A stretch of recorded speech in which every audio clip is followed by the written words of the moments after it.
जब चारों कुमारों का नामकरण हो रहा है, चारों कुमारों का नामकरण हो रहा है, तो उस क्रम को यदि हम देखें तो सबसे पहले धरे नाम गुरु हृदय विचारी, वेद तत्व नृप तब सुचारी।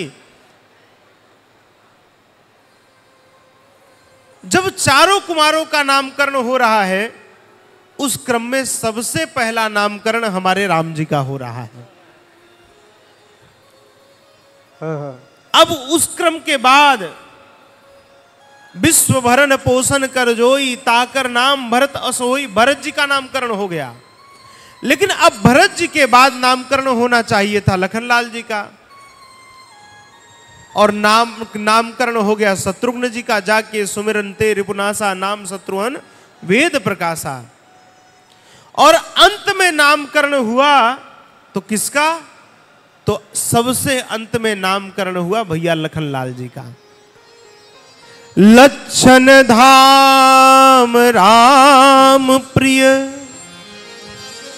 सकल जगत आधार, गुरु वशिष्ठ तेहि राख्यो, लक्ष्मण नाम उदार।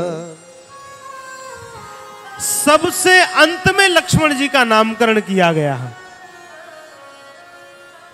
किसी ने कहा, अरे भैया क्रम के हिसाब से राम जी के बाद भरत जी का हुआ, भरत जी के बाद लखनलाल का होना चाहिए था, ये क्रम टूटा क्यों?